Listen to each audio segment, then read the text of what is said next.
The obstetrician told us to get checked out in more detail and gave us a referral. We might become parents.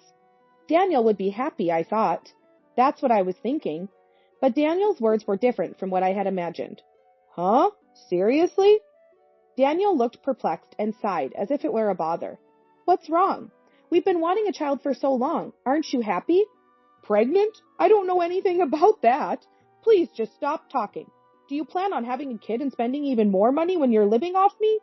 Who do you think is providing for our living? It's thanks to me working overtime and on weekends, right? I was dumbfounded by his patronizing tone. I had been so happy about the long-awaited pregnancy, but it quickly felt like I had been dropped into hell. I don't want to come home to a messy house and the sound of a crying child. There's no point in being married to you if you're pregnant. Get out of the house. Hearing those words, I felt foolish for having endured so much until now. I remained silent and went to my room to start packing my things. I am Scarlett, a working mother who works from home. I live with my husband Daniel, who is 2 years older than me. Even while balancing work, I have managed to take care of the household to relieve my husband's fatigue. We've been married for 5 years. When you're together for a long time, you start to see the less appealing sides of each other. I was no exception. Daniel often leaves the house citing work as the reason. He frequently works overtime and has to work on weekends almost every week. I was worried about Daniel's health. Hey, you've been working overtime a lot lately, haven't you? Are you okay? Yeah, but it can't be helped. It's tough for everyone, not just me. I can't just not do overtime and go home, right? That might be true, but I'm worried you might overwork yourself. Can't you at least take weekends off? Nah, that's impossible. If I don't work on weekends, it just means more work on weekdays. It's better to get things done when other companies are off, right? I understand what you're saying, but can't you take even one day off? I want to spend more time with you. Daniel gave a resigned look and glanced at me as he had said this. You're always at home, so maybe you don't understand about work. There are times when a man has to stand firm, and that time is now. Haven't you ever heard of workplace reform? I was appalled by his statement, which was so out of touch with the times. Besides, don't get jealous at your age. It's one thing if it's a young girl, but there's nothing pleasing about a 36-year-old woman getting jealous. I was speechless at Daniel's harsh words. Is this how you talk to a wife who's worried about you? I had to speak up. That's no way to talk. What's wrong with being worried about a husband who works too much? Enough already. I don't want to come home tired and listen to my wife nag. Besides, don't complain when you're living off me. Daniel left the living room, clearly irritated. I was just thinking about Daniel, so why did I have to be spoken to like this? I was becoming unsure of how to deal with Daniel. On a day off? Even though Daniel had the whole day off, it wasn't to spend time with me. It was to go to Daniel's parents' house. Daniel's parents lived about a 30-minute drive away. Daniel had a good relationship with his in-laws, especially his mother Ella, who was very sweet on Daniel. Daniel would do anything Ella asked. I didn't get along well with Ella. Daniel's father, Logan, was a sensible man who would sometimes rein in Ella when she went too far. He was kind to me, his daughter-in-law. However, Logan was a busy company president and often away from home. Daniel worked for the company Logan ran. Oh, Daniel, welcome back. Come on in. I'm home, Mom. Ella only addressed Daniel and ignored me as if it were the most natural thing. Daniel didn't seem to question the situation at all. Long time no see, Ella. When I initiated the conversation, Ella seemed to notice me for the first time and said, Oh, did Scarlett come too? As she said that, Ella walked into the house with Daniel, leaving me behind. Then Logan appeared at the entrance, apologizing to me as he came. I'm sorry, Scarlett. It's good to see you. Come in. It's been a while, Logan. Thanks for having me. Watching Daniel and Ella chatting on the sofa in the living room, Logan scolded them.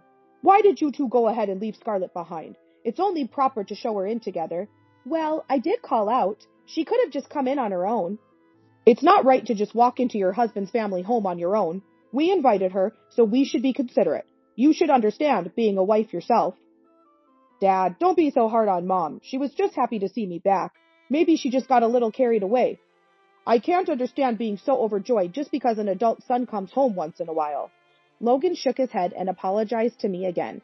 However, Daniel and Ella looked as if they didn't understand what they did wrong, and ultimately, they didn't apologize to me. As I was about to sit on the sofa, Ella called out to me, with a smile that was unsettlingly pleasant. Scarlett, could you help me make some coffee? Sure. I followed Ella to the kitchen. As soon as we were alone, the smile disappeared from Ella's face, and she spoke to me in a low voice.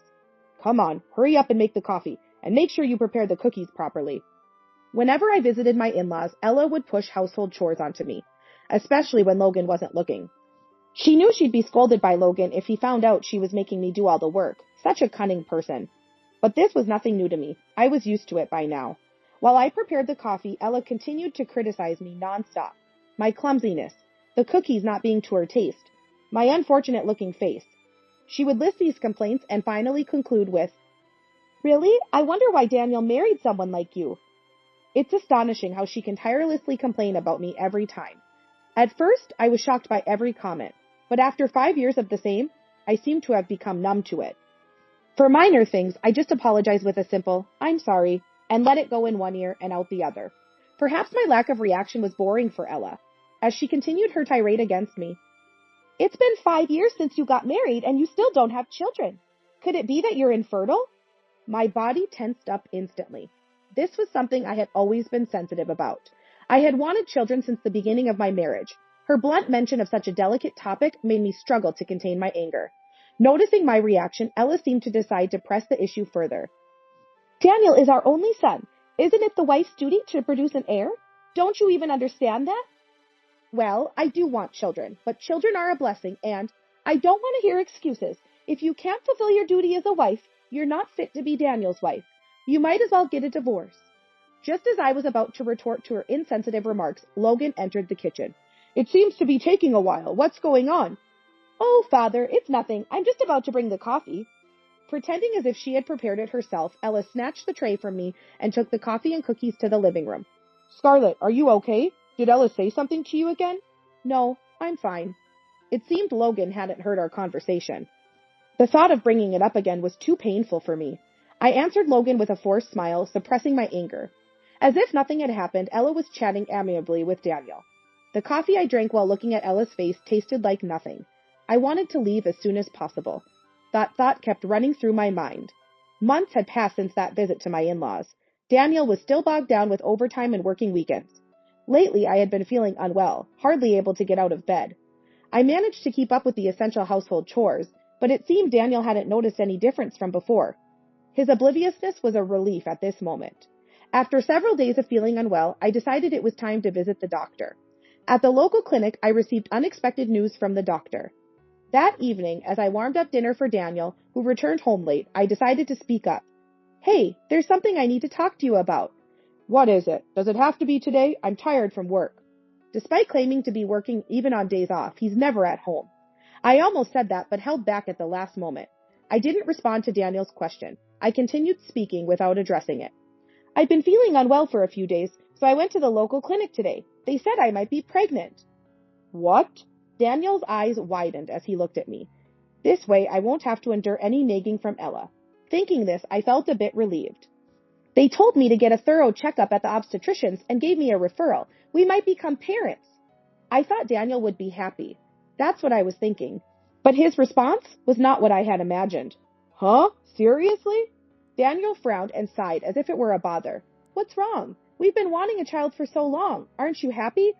"Pregnant? I don't know anything about that. Please just stop talking." "Why would you say that? You know I've wanted children since we got married, right?" Daniel sighed deeply again. I was the one who wanted to sigh. "You're living off me, and now you want to have a child and spend even more money? Who do you think is providing for us? It's because I'm working overtime and on weekends, right?" I was stunned by his patronizing tone. I had been so happy about the long-awaited pregnancy, but his words quickly dashed that happiness. "I don't want to come home to a messy house and the sound of a crying child. There's no point in being married to you if you're pregnant. Get out of the house." Hearing those words made all the patience I had maintained until then feel foolish. I remained silent and went to my room to start packing my things. After that, I moved quickly. I found a place to move into, arranged for movers, and sent all my belongings to the new home. Within a week, I had completed the move, left the divorce papers I had filled out, and left the house. The next day, I received a message from Daniel saying he had filed the divorce papers. All the time I had spent enduring felt wasted. The 5 years of marriage ended just like that. About 6 months after the divorce, Daniel called me. I was at work and didn't notice until later, but there were over 20 missed calls from him just in the morning.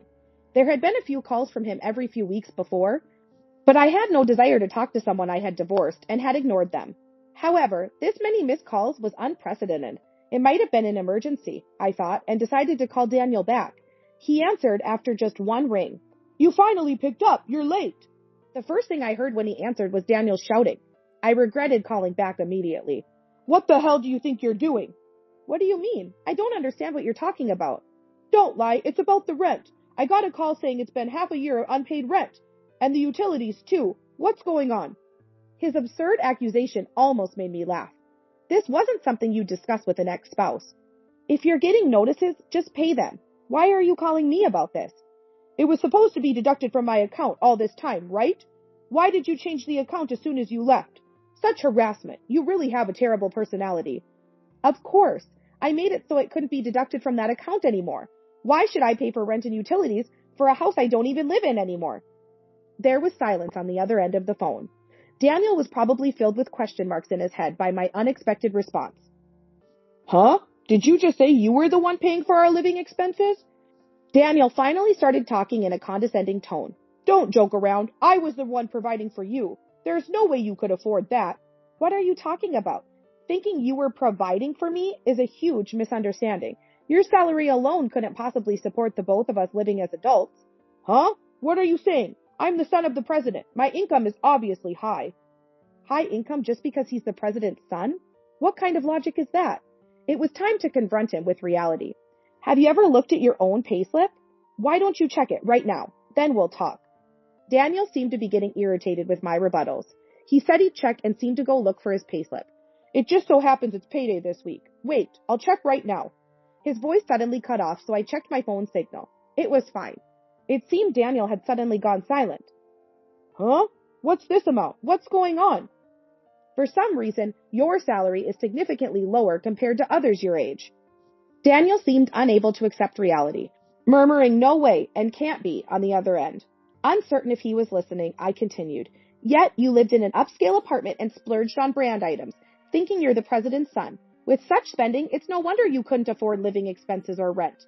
No, I have to wear things befitting the son of a president. What's the point of buying things that don't match your salary? This is what happens when you don't face reality. Hey, life must be tough for you since our divorce, right? Let's remarry and you can come back to live with me. Daniel said something outrageously rude while laughing foolishly. After all the belittling, which mouth was he speaking from? I firmly and clearly retorted, there's no way I'd remarry someone as unreasonable as you. My work is going well, so don't worry. I'm enjoying my life a lot more without you. Please don't bother me. Your work? Acting all high and mighty. It must be just some part-time job, right? Living on your own must be just scraping by. You'd be better off with me. It's not a part-time job. I've been working from home even before we divorced. I'm sure I told you. You don't remember anything I say, do you? Work from home? I've never heard about that. Besides, you probably only make pocket money anyway. Anyway, let's remarry. I cut off Daniel's words, seemingly desperate for reconciliation, with a statement that would further plunge him into despair. I've started my own business. Business? Yes, that's right. The company is doing well and we're seeing good results, so I have absolutely no need to remarry you. The fact that his ex-wife, whom he thought he was supporting, was actually a successful entrepreneur and a president of her own company must have been a blow to Daniel's pride, especially given his complacency about being the son of a president. I felt a sense of vindication after being belittled for so long. However, the next words from Daniel were unexpected. A president, huh? You said your business is doing well, so you must have plenty of money. Then you can pay for my living expenses, right?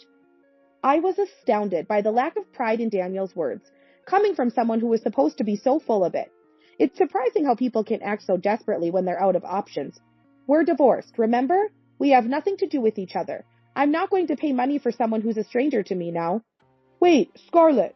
There's nothing more to talk about. Don't call me again over such nonsense. Goodbye. Daniel seemed to be saying something on the other end, but I mercilessly hung up the phone. There were a few more attempts from him to call, but of course I didn't respond. Eventually he seemed to give up, and the calls stopped. Looking at the quiet mobile phone, I felt relieved. I wonder how much time has passed since I spoke with Daniel on the phone. My days have been so hectic that I can't even remember such details. My phone rang again, and without checking the screen, I answered it, resolving to always check the caller in the future, no matter how busy I was. It was Daniel on the line, sounding upset as usual. There's a rumor going around the office that I'm cheating. You must have done something for revenge. Look, I'm too busy to bother with someone I want nothing to do with. It wasn't me. That's impossible. Only you would benefit from such a thing. Spreading false rumors. I'll demand compensation from you. It all came down to him wanting to squeeze some money out of me. Giving money to such a person would be like throwing it away. I would never comply with such a demand. I decided to respond in a purposefully frivolous manner. Ah, could it be because of that? You have an idea about it? It was you after all. Of course I haven't been spreading any rumors, but I did consult Logan, your company's president, about your affairs. What? You told Dad? Daniel asked me in a flustered manner. Perhaps he thought I hadn't caught on. Or was it the shock that my father knew about the situation? Either way, it didn't matter to me. Before I brought up the pregnancy issue to Daniel, I had been suspicious of his frequent overtime and weekend work. Logan was often busy with work, and it was common for him not to be at his home when I visited. However, I couldn't imagine Logan, a reasonable man, forcing his son or any employee to work excessive overtime or weekends. So I hired a detective to investigate Daniel's activities. As expected, Daniel was having an affair with a female colleague. The other person was a female colleague from the same company. It was one thing if it was just Daniel, but with the affair involving another employee, I had no choice but to inform Logan, the president. I sent various pieces of evidence to the company addressed to the president. It's likely that Logan took some action, which led to the rumors spreading within the company. I can't believe Dad knows. What have you done? Don't get mad at me. If you hadn't had an affair in the first place, none of this would have happened. I owed a lot to Logan. I couldn't overlook an employee blatantly having an affair. You're meddling in things you shouldn't. Damn, my position is... Why he clung to a position that didn't even pay enough to support one wife was beyond me. It was a waste of time to keep listening to Daniel muttering to himself. I hung up the phone. A few days later, I received a call from Logan. Scarlett, it's been a while. Do you have a moment? Long time no see. Yes, I'm available. I see. Well, I'm terribly sorry for the trouble my foolish son has caused. No, Logan, you're not to blame. Daniel is the one at fault. That may be so, but I also believe there was a lack of oversight on my part. I'm truly sorry for making you uncomfortable. It was exasperating that Daniel had caused Logan, a man of integrity, to apologize like this. Neither in the previous phone call nor in this one did Daniel himself apologize. It's truly unfortunate for a parent to have to apologize for their grown child's actions. Given the affair within the company, we had to impose severe sanctions. The woman involved was demoted and transferred to another department, and Daniel has been dismissed. Dismissed? Excuse me, but is dismissal a common consequence for an internal affair? It's not just about this incident. Scarlett, were you aware of Daniel's salary? Yes, but he mostly spent it as he pleased, hardly contributing to the household. Unbelievable. That boy never ceases to amaze me. Well, there's a reason for the amount of his salary. Logan sighed before gently asking if I was willing to listen. Of course, I agreed. The thing is, he strutted around using the fact that he was the president's son, but hardly did any work. He even threatened those who opposed him with complaints to me, the president. I suspected there was a reason behind that salary amount, but I never imagined it would be this bad. I hadn't realized he was such a self-centered person. It was a relief to have divorced such a self-centered person. It would be wrong to pay him a high salary just because he's my son, given his behavior. That's why his salary was what it was. It's admirable of you, Logan, but it's exactly what using someone else's power for personal gain means. Logan laughed heartedly at that. Exactly. I don't regret my decision as a president. However, it seems to have shocked Daniel. He's come back home but has been shut away in his room ever since. You don't need to worry about it, Scarlett. With that, Logan ended the call. While I felt sorry for Daniel, I also felt guilty for causing trouble for Logan. Not even a month after my conversation with Logan, I received a message from Ella. It was a demand to come to my in-laws' house. The message was terse. To me, my in-laws' house felt like enemy territory. I wanted to avoid it if at all possible. However, there were things I wanted to discuss directly with Ella. After contacting Logan, he assured me he would be home, so I decided to visit my in-laws. Oh, you came. Ella opened the entrance door with a blank expression, not bothering to welcome me in, but instead quickly retreated into the house herself. As usual, he didn't invite me in, but hurried into the room by himself. When I was his wife, such behavior puzzled me, but now there's no need for me to gauge Ella's mood. Following Ella, I entered the house. In the living room, only Ella was present, with Logan nowhere to be seen. Is it just you here? Yes, I sent my husband out for groceries. Daniel won't come out of his room because of you. Poor thing. Without offering me any coffee, Ella seated herself on the sofa, merely glancing at me. She knew that if Logan were here, he wouldn't tolerate her treating me disrespectfully. She must have sent Logan away on purpose. Always the cunning one. I sat down on a dining chair a bit away from her. Why did you call me here? Ella frowned at my direct approach, likely annoyed at being forced to follow my lead in the conversation. It's simple, Scarlett. Remarry Daniel. Stunned by these unexpected words from Ella, whom I thought despised me, I wondered what her reasoning could be for wanting her son to remarry someone she disliked. No, there is no chance of reconciliation with Mr. Daniel. Moreover, I don't believe this is a matter for you to discuss. But look at what you've done to Daniel. He's so distraught he can't even leave his room, let alone the house. You should take responsibility for that. Whether Daniel had misrepresented the facts or Ella had misconstrued them was irrelevant. The truth was entirely different. Daniel betrayed me first. He threw me out when I mentioned I might be pregnant and had an affair with a woman from his company. That's unforgivable. Ella reacted to something I said. Her expression was as if she had an aha moment. Exactly. You're pregnant, aren't you? Do you intend to let your child live a life without a father? It's better for a child to have both parents together. No, that's not necessary. When I firmly refused, Ella's face turned red, and she slammed her hand on the table. What's with you? Defiant and insolent since you got here. A wife should listen to her mother-in-law. Ella screamed in a shrill voice that hurt my ears. A man like that isn't worth my time, and for the record, I'm not pregnant. What? Ella's expression became a mix of confusion and sadness when she heard I wasn't pregnant. What do you mean? Weren't you told at the hospital that you were pregnant? That's what Daniel said. The clinic I went to wasn't an obstetrics and gynecology specialist, so they gave me a referral to get a detailed examination.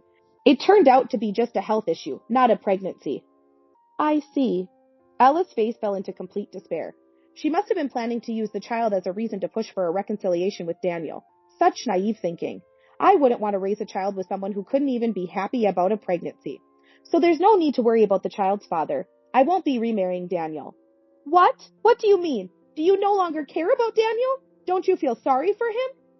I feel nothing for him. He's a stranger to me now. Ella lunged at me. I was struck. That's when Logan intervened. What are you doing? Logan had returned from shopping and stepped between Ella and me. But Logan, she's terrible. She won't even try to help Daniel. She only cares about herself. What a cruel person. The one who acted dishonorably first was Daniel. How many times do I have to say it? You lose sight of everything when it comes to Daniel and act recklessly. That's your problem. Enough is enough. Ella burst into tears as if her emotions had exploded. Her blind maternal love had created a codependent relationship between Daniel and her. Even after Daniel became independent, moved out, and started his own family, they couldn't let go of their distorted affection for each other. I felt pity for them.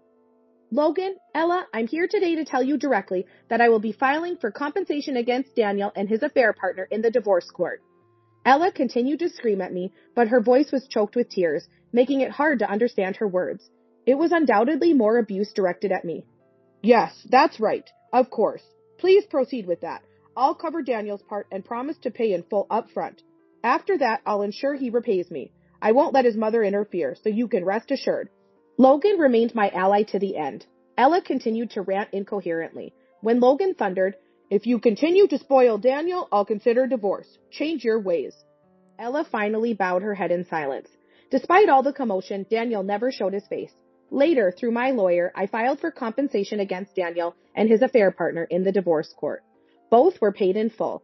According to Logan, Daniel started working part-time and has been repaying him a fixed amount every month. I've threatened to transfer the debt if he's ever late, so there haven't been any delays so far. Logan said this with a laugh. It seems Ella tried to work and give the money to Logan out of pity for Daniel, but Logan's threat of divorce made her behave. Both Daniel and Ella need to reconsider their actions. While Logan's ordeal is immeasurable, I hope they come to possess a sense of common decency like Logan. As for me, work is going well, and I continue to lead a busy life. Having Logan, a seasoned president, as a sounding board for business matters has been incredibly reassuring. For now, I plan to enjoy a carefree single life to the fullest.